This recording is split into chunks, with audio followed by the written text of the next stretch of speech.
कि अगर हमारे देश में निवेश जो है वो कभी भी कितना भी आ सकता है और कितना भी निकल सकता है, तो उस केस में हमारा देश जो है वो कभी भी फाइनेंशियल क्राइसिस का शिकार जो है वो हो सकता है। एक एग्जांपल देता हूँ, उस एग्जांपल से आपको जो है वो और अच्छे से ये चीज जो है वो क्लियर हो जाएगी। ठीक है, ये बात है सन 1997 की। 1997 के आसपास जो है वो क्या हुआ था कि जो साउथ ईस्ट एशियन नेशंस हैं, कौन से Nations, south east Asian Nations, यहाँ पे एक क्राइसिस आ गई थी और उसको जो है वो south east Asian nation crisis के नाम से जाना जाता है। उस केस में हुआ क्या था कि इन देशों ने जो है वो फुल कैपिटल अकाउंट कन्वर्टेबिलिटी कर रखी थी, जिसका मीनिंग ये हुआ कि आप जितना मर्जी पैसा जो है वो उनके देश में लेके इन्वेस्ट कर दो तो वो इजीली कन्वर्ट कर देंगे, और जितना मर्जी पैसा जो है वो लेके बाहर जा सकते हो आप, तो वो भी आपको जो है वो इजीनेस के साथ आपको पैसा जो है वो दे देंगे, जिससे आप अपना जो इन्वेस्टमेंट कर रखी है उसको आप बाहर लेके जा सकते हो। ठीक है, अगर मान लो बाई चांस कोई र्यूमर्स फैल जाए कि ये देश जो है ये आने वाले समय में किसी क्राइसिस का शिकार होने वाला है, यहाँ पे जो है वो क्राइसिस आने वाले हैं, तो उस केस में एक व्यक्ति अपनी इन्वेस्टमेंट को बाहर खींचेगा और बाकी लोग जो होंगे उसी इन्वेस्टमेंट को जो है वो भी उसको फॉलो करना शुरू कर देंगे। जैसे आपको पता होगा इकोनॉमिक्स में फ्लेमिंगो थ्योरी जो है वो बहुत फेमस है। फ्लेमिंगो थ्योरी ये कहती है कि इन्वेस्टमेंट के केस में क्या होता है, इन्वेस्टमेंट के केस में जैसे फ्लेमिंगो एक पंछी होता है, उसको कभी आपने देखा है, वो इस तरीके से होता है, यानी कि वो ग्रुप में चलता है, प्लस अगर उसको आप ध्यान से देखेंगे वो ट्रायंगल की फॉर्म में होता है। तो यहाँ पे भी कुछ थ्योरी जो है वो इस तरीके से ही देखने को हमें मिली थी। अग अगर हम सिंपल केस में देखें, अगर एक व्यक्ति ने अपनी इन्वेस्टमेंट इन देशों से निकाल ली, तो बाकी जो स्मॉल फर्म्स हैं वो भी अपनी इन्वेस्टमेंट को निकालना शुरू कर देंगे और बाहर जाना शुरू कर देंगे। जिस देश में जो है वो सिर्फ एक र्यूमर फैला था कि इस देश में क्राइसिस आने वाले हैं, बाकी देशों ने देख देख के जो है वो र्यूमर एक्चुअल में लेके आ गए। जैसे कि सिर्फ एक बात किसी कंपनी को पता लगी कि इस देश में क्या आ गया, क्राइसिस आने वाले हैं, और उसने अपनी इन्वेस्टमेंट जो है वो बाहर लेके चला गया। अब बाकी जो स्मॉल इन्वेस्टर्स हैं उन्होंने भी ये चीज़ फॉलो की, क्राइसिस एक्चुअल में आने नहीं थी लेकिन उसकी चीज़ की वजह से आ गए। तो साउथ ईस्ट एशियन नेशन में कुछ ऐसे क्राइसिस जो है हमें देखने को मिले। फ्लेमिंगो थ्योरी जो है वो और चीज़ों में भी एप्लीकेबल है। अब आप एक चीज़ देखिए, कल को आपको मान लो कोई न्यूज़ मिले कि कोई फाइनेंशियल इंस्टीट्यूशनल इन्वेस्टर है और वो जो इन्वेस्टर है किसी कंपनी में पैसा डाल रहा है और उस कंपनी के जो शेयर्स हैं वो लगभग मान लो 40 रुपए के हैं। ठीक है, कोई फाइनेंशियल इंस्टीट्यूशनल इन्वेस्टर किसी कंपनी में शेयर डाल रहा है और उसके शेयर जो है वो 40 रुपए के हैं। अब आप भी तो फ्लेमिंगो थ्योरी को फॉलो करोगे, आप भी तो उस कंपनी की तरफ जो है वो जाना शुरू कर दोगे। तो यही थ्योरी जो है वो एप्लीकेबल होती है। तो इसी के चलते जो है कैपिटल अकाउंट कन्वर्टेबिलिटी इंडिया के केस में फुल नहीं रखी गई, पार्शियल रखी गई है। उम्मीद करते हैं कि आपको इसका मीनिंग जो है वो समझ आ गया होगा। अब प्रॉब्लम तो हमने डिस्कस कर ली कि सर प्रॉब्लम इस केस में ये होती है, सिंपल सी प्रॉब्लम ये है, यानी कि अगर बोलना हो कि अगर आपके देश में कैपिटल अकाउंट कन्वर्टेबिलिटी है तो आपके देश में फाइनेंशियल स्टेबिलिटी जो है वो अच्छे से नहीं आ सकती। अगर कोई र्यूमर फैला तो उस केस में तो आपका देश जो है वो नीचे की तरफ जाना शुरू हो जाएगा। ठीक है, तो इसको साइड में रखते हुए इसके कुछ फायदे भी तो होंगे, तभी तो ये बनाया गया। ठीक है, और इसका पहला फायदा जो है वो ये है कि इन्वेस्टमेंट जो है, क्योंकि इन्वेस्टमेंट निकालने पे कोई रोक नहीं है, कोई रिस्ट्रिक्शन नहीं है, तो इस वजह से इन्वेस्टमेंट आने में जो है वो कोई कमी नहीं रहती। इजीली आपके देश में जो है वो इन्वेस्टमेंट वगैरह आएगी, आपके देश में न्यू टेक्नोलॉजी आएगी क्योंकि इन्वेस्टमेंट आ रही है, नए नए इन्वेस्टर्स आपके देश में निवेश करते हैं। ठीक है, तो इन सब चीज़ों को जो है वो कब देखा जाता है, जब कैपिटल अकाउंट कन्वर्टेबिलिटी जो है वो फुल लेवल पे होती है। अब इंडिया के केस में जो है वो होनी चाहिए या नहीं, ये एक डिबेटेबल इशू है। क्लियर ऑन दिस, इंडिया के केस में जो कैपिटल अकाउंट कन्वर्टेबिलिटी है इसके लिए कमिटीज जो हैं वो भी सेटअप की गई हैं। ठीक है, और उन कमिटीज में अगर हम देखें तो मेजर जो उनका ऑब्जेक्टिव रहा है, मेजर उनका ऑब्जेक्टिव जो है वो क्या रहा है उसको भी एक बार डिस्कस कर लेते हैं। इसी से संबंधित जो है वो 1997 के आसपास, कब, 1997 के आसपास जो है एक कमेटी बनाई गई थी जिसका नाम था तारापुर कमेटी।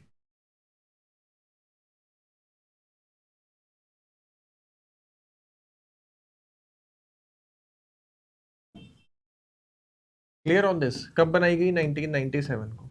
क्यों बनाई गई? कैपिटल अकाउंट कन्वर्टेबिलिटी को जो है ध्यान में रखते हुए जो है वो इसको बनाया गया था। और इसका जो मेजर एजेंडा है उसको भी डिस्कस करेंगे। इससे पहले एक चीज और डिस्कस कर लेते हैं। आपको जैसे एक चीज पता होगी कि सन 1991 में हमने जो रिफॉर्म्स लेके आए थे इंडिया में, उसको नाम दे दिया था एलपीजी रिफॉर्म्स। क्या नाम दिया था? LPG reforms. एलपीजी रिफॉर्म्स में बेसिकली था क्या? लिबरलाइजेशन, प्राइवेटाइजेशन और ग्लोबलाइजेशन। लिबरलाइजेशन मतलब फ्री कर दो, आजाद कर दो चीजों को, लाइसेंस राज को जो है वो साइडलाइन कर दो। प्राइवेटाइजेशन मींस जो पब्लिक कंपनीज हैं उनको प्राइवेट करना शुरू कर दो। और ग्लोबलाइजेशन मींस यानी कि जो हमारा व्यापार है एक देश का दूसरे देश से और दूसरे का पहले देश से, वो होना शुरू हो जाए। अब इस चीज के चलते अगर हम ये पॉलिसी लेके आते हैं, कब लेके आते हैं? सन 1991 में। और सन 1997 तक जो है वो हमारे देश में कोई ज्यादा इन्वेस्टमेंट देखने को नहीं मिली। तो इसी चीज का जो प्रॉब्लम थी उस समय पे जो है गवर्नमेंट ऑफ इंडिया जो है वो इस चीज को देख रही थी कि हो सकता है कि हमने अभी तक जो है कैपिटल अकाउंट कन्वर्टेबिलिटी जो है वो फुल लेवल पे नहीं की है, हम इसको पार्शियली ही फॉलो करते हैं। तो हो सकता है यही एक रीजन हो कि हमारे देश में इन्वेस्टमेंट नहीं आ रही। उसको करंट अकाउंट को तो हमने फुली कर दिया लेकिन इसको नहीं किया। तो हो सकता है ये एक मेजर रीजन हो। तो इसी वजह से तारापुर कमेटी जो है, एसएस तारापुर जो है वो ये आरबीआई के गवर्नर भी रह चुकी है। तो इनको जो है वो 1997 में अपॉइंट किया गया और ये बोला गया कि आप अपनी रिकमेंडेशंस दो। रिकमेंडेशन किस बेसिस पे? जो हमने कैपिटल अकाउंट कन्वर्टेबिलिटी जो है वो करनी है। वैसे तो इनकी अगर आप रिकमेंडेशंस को रीड करोगे तो इनकी रिकमेंडेशंस आपको लगभग काफी मिल जाएंगी, लेकिन बेसिकली उनको 4 पार्ट्स में डिवाइड किया जा सकता है। ठीक है, कितने पार्ट्स में डिवाइड किया जा सकता है? 4 पार्ट्स में। और उनका ये कहना था कि इंडिया के केस में आप कैपिटल अकाउंट कन्वर्टेबिलिटी जो है वो लागू कर सकते हो, लेकिन उसकी कुछ कंडीशंस हैं। और कंडीशंस क्या है? वो 4 कंडीशंस अब हम डिस्कस करने जा रहे हैं। Clear on this? मेंस में आंसर होगा, लिख लोगे। प्रीलिम्स में क्वेश्चन आ सकता है कि ये कब सेटअप की गई थी और इसका मेजर रीजन था, ये भी आप लिख सकते हो। चलिए अब ये देखते हैं कि इन्होंने क्या क्या बोला था।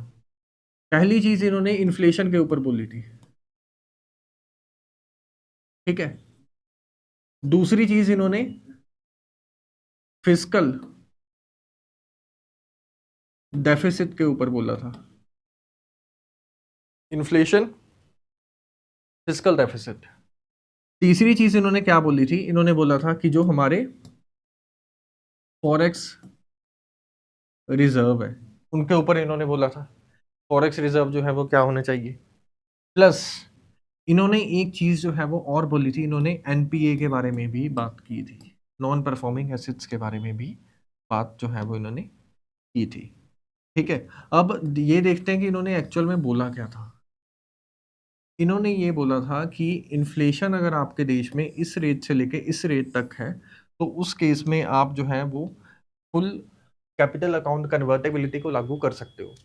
इन्फ्लेशन के बारे में इन्होंने बोला था कि अगर आपके देश में नॉर्मली इन्फ्लेशन 3 से लेके 5% तक ही रहती है। कहाँ से कहाँ तक? 3 से लेके 5% तक, 3 से लेके 5% अगर आपके देश में इन्फ्लेशन है तो फिर ये लागू किया जा सकता है। इतनी इन्फ्लेशन जो है वो एक हेल्दी इन्फ्लेशन बोला जाता है इसको। और इससे नीचे भी हार्मफुल है हमारी इकोनॉमी के लिए, इसके ऊपर भी हार्मफुल है। Clear on this? दूसरी बात इन्होंने ये बोली थी कि हमारे देश का जो फिस्कल डेफिसिट है ये 3.5% ऑफ जीडीपी अगर है, ऐसा अगर ये 3.5% ऑफ जीडीपी जो है हमारे देश का फिस्कल डेफिसिट, तो उस केस में फुल कैपिटल अकाउंट कन्वर्टेबिलिटी को लागू जो है वो किया जा सकता है। फॉरेक्स रिजर्व के बारे में इन्होंने क्या बोला? फॉरेक्स रिजर्व के बारे में इन्होंने जो बोला था वो ये था कि अगर हमारे पास इतना जो है फॉरेक्स रिजर्व है कि लगभग अगर आज हम खत्म करना शुरू करें तो 6 महीने तक हम अपने इम्पोर्ट्स को कंटिन्यूसली मंगवा सकते हैं। हमारे पास 6 मंथ का अगर इम्पोर्ट का फॉरेक्स रिजर्व पड़ा है तो उस केस में भी इसको लागू किया जा सकता है। तो पहली 3 कंडीशन समझ आ गई। और इसका मीनिंग जो है, अब आप पूछोगे कि सर 6 मंथ का कैसे हो सकता है, हम पहले महीने में ही बहुत ज़्यादा मंगवा लें। लेकिन उन्होंने जो बात बोली थी वो एवरेज के बेसिस पे बोली थी कि एवरेजली हमारा जो इम्पोर्ट्स हैं वो इतने रहते हैं और उनकी जो फ्लक्चुएशन है वो इस लेवल से रहती है। जैसे मान लो फ्लक्चुएशन ये है तो इन्होंने उसकी एक एवरेज निकाली थी और बोला था कि अगर एवरेजली हम इतना बाहर वाले देशों से मंगवाते हैं तो लगभग 6 महीने तक के हमारे पास फॉरेक्स रिजर्व जो है वो होने चाहिए। और एनपीए के बारे में इन्होंने क्या बोला था, एनपीए के बारे में बोला था कि लगभग 5% ऑफ टोटल एसेट जो है वो एनपीए अगर हो सिर्फ, यानी कि जितना हमने लोन दे रखा है, मान लो 100% जो है वो 100 लोगों को लोन दिया, कितने लोगों को, 100 लोगों को हमने लोन दे दिया, इतने लोगों को हमने जो है लोन दिया, अगर उसमें सिर्फ 5 ही डिफॉल्टर्स हैं, यानी कि 5 बंदों ने ही जो है वो लोन को अच्छे से नहीं चुकाया, उनके ऊपर जो है वो चीज़ें जो होंगी, लेकिन 95 लोग अगर लोन जो है वो अच्छे से दे रहे हैं, तो उस केस में जो है वो इसको लागू किया जा सकता है। ठीक है, तो अभी हमने क्या क्या समझा, इसको एक बार ध्यान से देख लेते हैं। ठीक है, हमने जो है वो ये देखा है कि सर कौन कौन सी ऐसी कंडीशंस हैं जिनके चलते जो है फुल कैपिटल अकाउंट कन्वर्टेबिलिटी को लागू किया जा सकता है। पहली कंडीशन कौन सी इन्होंने बताई थी, किसने बताई थी, एसएस तारापुर ने। पहली कंडीशन क्या थी, इन्फ्लेशन विच इज 3 to 5%। अगली सिचुएशन क्या थी, fiscal deficit which is basically 3.5%। Clear on this, उम्मीद करते हैं कि आपको इन्फ्लेशन क्लियर होगा। ठीक है, आपको ये भी क्लियर होगा फिस्कल डेफिसिट क्या होता है, ये 3.5%। फॉरेक्स रिजर्व कितने होने चाहिए, 6 मंथ के होने चाहिए, और एनपीए जो है वो लगभग 5% के आसपास जो है वो होना चाहिए। तो ये जो है वो आपको क्लियर है, और उनका ये कहना था कि अगर ये कंडीशंस लागू हो जाती हैं तो इस चीज के चलते, अभी एक टर्म यूज करूंगा उसको ध्यान से देखो,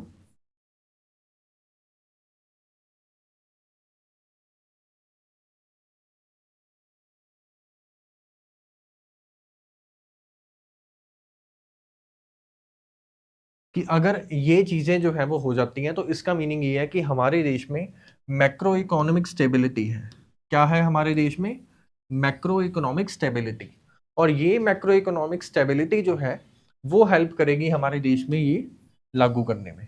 ठीक है, अगर बाई चांस मेंस में कभी भी क्वेश्चन आ जाए आपको कि कैपिटल अकाउंट कन्वर्टेबिलिटी जो है वो इंडिया में नहीं है, पार्शियल है, लेकिन इस चीज के चलते हमारा जो इन्वेस्टमेंट है वो भी सफर करती है। कई बार मान लो कोई इन्वेस्टर है, वो पैसा इस वजह से नहीं लगा रहा कि अगर मैंने इंडिया में पैसा लगा दिया क्योंकि उसमें कन्वर्टेबिलिटी नहीं है और मुझे अपना पैसा जो है वो निकालना है, तो भारत सरकार मुझे ऐसा करने नहीं देगी। ठीक है, तो उस चीज़ के चलते वो इन्वेस्ट ही ना करे। तो क्या ये अच्छी चीज़ है, इसको लागू करना चाहिए या फिर इसको एनालिसिस कीजिए। ठीक है, तो आप इसके एडवांटेजेस डिसएडवांटेजेस लिख के आप ये लिख सकते हो कि अगर ये 4 कंडीशंस जो हैं ये सेटिस्फाई होती हैं तो इसमें कोई प्रॉब्लम नहीं है कि अगर इसको हम लागू भी कर दें। और अगर ये 4 प्रॉब्लम्स जो है वो फुलफिल नहीं हो रही, अगर ये 4 प्रॉब्लम्स फुलफिल नहीं हो रही, तो उस केस में इसको लागू जो है वो नहीं करना चाहिए, क्योंकि ये सब कंडीशंस जो है ये मैक्रो इकोनॉमिक स्टेबिलिटी को दर्शाती है। किसको दर्शाती है, मैक्रो इकोनॉमिक स्टेबिलिटी को। क्लियर ऑन दिस, यहाँ पे कोई भी प्रॉब्लम है तो आप लोग पूछ लीजिए। ठीक है, अब बैलेंस ऑफ पेमेंट में आपने इतनी चीज़ों को ही जानना है, वो सफिशिएंट है। ओके, सो इसकी बेसिक डेफिनेशन जो है वो इसको जान लेते हैं कि इसकी बेसिक डेफिनेशन जो है वो क्या होती है। It refers to the ability to convert domestic capital, जो हमारे देश में हमारे कैपिटल एसेट्स हैं उनको इजीली बाहर वाली करेंसी यानी कि फॉरेन करेंसी में चेंज करना, और फॉरेन करेंसी को इजीली इंडियन डोमेस्टिक करेंसी में चेंज करने की जो प्रोसेस है, उसी प्रोसेस का क्या नाम है, capital account convertibility. Clear on this, ये डिस्कशन जो है वो आपको क्लियर होगी। अब नेक्स्ट जो है वो इसमें रिस्क फैक्टर भी हमने देख लिया कि क्या रहता है, सिग्निफिकेंट रिस्क रहता है, और ये रहता है कि इकोनॉमी जो है वो कई बार मुश्किल में चली जाती है। अब इसके बेसिक से एडवांटेजेस जो है वो इनको जान लेते हैं। ठीक है, अब ये है कि ये जिस देश में भी लागू किया जाएगा उस देश की इंटरनेशनल मार्केट में यानी कि फॉरेन मार्केट में जो सिचुएशन है उसको, या फिर जो रेपुटेशन है उसको, ये क्या बनाता है, स्ट्रॉन्ग बनाता है। और क्योंकि वो मार्केट इजीली असेसेबल है तो इस वजह से वहां पे नंबर ऑफ इन्वेस्टर आने वाले भी ज्यादा हो जाते हैं। ठीक है, प्लस ये है कि अगर नंबर ऑफ इन्वेस्टर ज्यादा आते हैं तो यानी कि पैसा ज्यादा आ रहा है, और क्या ज्यादा आती है, टेक्नोलॉजी ज्यादा आती है, और इस वजह से वहां पे लोन मिलने भी सस्ते हो जाते हैं। तो हम बोल सकते हैं कि कॉस्ट ऑफ कैपिटल भी कम हो जाती है, कॉस्ट ऑफ कैपिटल भी कम हो जाती है इस केस में। ठीक है, नेक्स्ट ये है कि financial incentive for Indians to buy and hold foreign equity and asset. ये एक तरीके की फाइनेंशियल जो है क्या है, इंसेंटिव है इंडियंस को कि ताकि वो जो है वो फॉरेन की चीज़ों को बाय और सेल जो है वो कर पाए। और फाइनेंशियल कॉम्पिटिटिवनेस ज़्यादा होगी इस केस में। अब देखिए इसका जो है वो काउंटर आर्ग्यूमेंट क्या हो सकता है कि यदि हमने ये करनी है तो हमारे देश में बिमल जलान नहीं, एसएस जो है तारापुर कमेटी ने ये भी बोला था कि अगर आपने इसको लागू करना हमारे देश में तो ये होना चाहिए कि अगर फॉरेन मान लो कोई डोमेस्टिक है, ठीक है, इंडियन लेवल पे कोई कंपनी जो है वो डील कर रही है और फॉरेन से कोई कंपनी आई। अब फॉरेन की कंपनी जो है वो क्या करेगी, चीज़ों को इतना सस्ता और अच्छा देगी ताकि जो डोमेस्टिक प्लेयर है वो क्लियर हो जाए। अब उस चीज़ को करने के लिए क्या होना चाहिए, इन्होंने तारापुर कमेटी ने ये भी बोला था कि डोमेस्टिक मार्केट इतनी ज़्यादा स्ट्रांग हो जाए, अगर डोमेस्टिक मार्केट इतनी ज़्यादा स्ट्रांग हो रही है कि वो फॉरेन इन्वेस्टर के साथ भी फाइट कर सकती है, तो उस केस में इसको लागू करने में कोई प्रॉब्लम नहीं है। Clear on this? तो इसी वजह से ये लिखा हुआ है ग्रेट फाइनेंशियल कॉम्पिटिटिवनेस। कॉम्पिटिटिवनेस आएगी जिससे जो है वो कंज्यूमर बेनिफिट में रहेगा। कारण इसका ये है कि कंज्यूमर को मिल रहा है उसका फायदा, तो अगर मार्केट में कंपटीशन है तो कंज्यूमर ही फायदा उठा रहा है। ठीक है, तो ये चीज की प्रॉब्लम जो है वो इससे सॉल्व हो सकती है।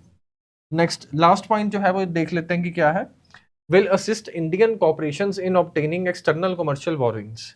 इंडियंस के लिए जो है वो एक्सटर्नल कमर्शियल बोरिंग्स को लेना आसान हो जाएगा यदि इसको लागू किया जाएगा। डिसएडवांटेजेस देख लेते हैं एक बार। मार्केट में जो करेंसी रेट है greater than the government fixed exchange rate, तो इम्पोर्ट्स जो है वो महंगे हो जाएंगे। ठीक है, अगर मान लो हमने कैपिटल अकाउंट कन्वर्टेबिलिटी कर दी तो उस केस में हमारा जो एक्सचेंज रेट है तो वो भी इफेक्ट होगा, और एक्सचेंज रेट के चलते जो है वो इम्पोर्ट्स और एक्सपोर्ट पे भी ऊपर भी फर्क जो है वो आएगा। इम्प्रॉपर सीएसी मैनेजमेंट जो है वो करेंसी डेप्रिसिएशन भी कर सकती है, हमारी करेंसी जो है वो और ज़्यादा डेप्रिशिएट हो सकती है। करेंसी डेप्रिसिएशन क्या होता है, इन चीज़ों को भी हम लोग जो है वो स्टडी करेंगे।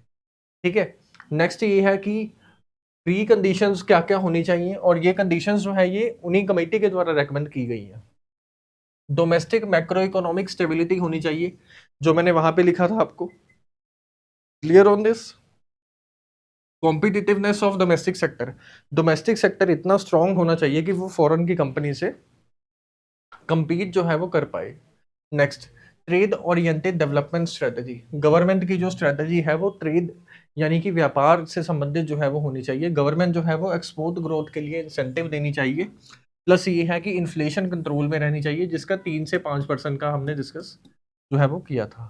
ठीक है, और हमारे पास सफिशिएंट फॉरेक्स रिजर्व होने चाहिए जो कि अप्रॉक्सीमेटली 6 मंथ का मैंने बताया था आप लोगों को। और फेवरेबल होना चाहिए क्या, करंट अकाउंट बैलेंस, यानी कि हमारे एक्सपोर्ट जो है वो ज़्यादा होने चाहिए, इम्पोर्ट्स जो है वो कम होने चाहिए। तो उसी कंडीशन में जो है वो इसको लागू किया जा सकता है। तो उम्मीद करते हैं आज का लेक्चर आपको जो है वो समझ आ गया होगा। इसमें कोई भी प्रॉब्लम है तो आप लोग हमें बता सकते हैं कमेंट सेक्शन में। आज जो है हमने बीओपी अप्रोक्सीमेटली सारा खत्म कर लिया है। कल वाली क्लास में जो शुरू होगा वो होगा एक्सचेंज रेट। एक्सचेंज रेट को शुरू करके कोशिश करेंगे कि इसको कल वाली क्लास पे ही हम लोग खत्म कर दें। Thank you.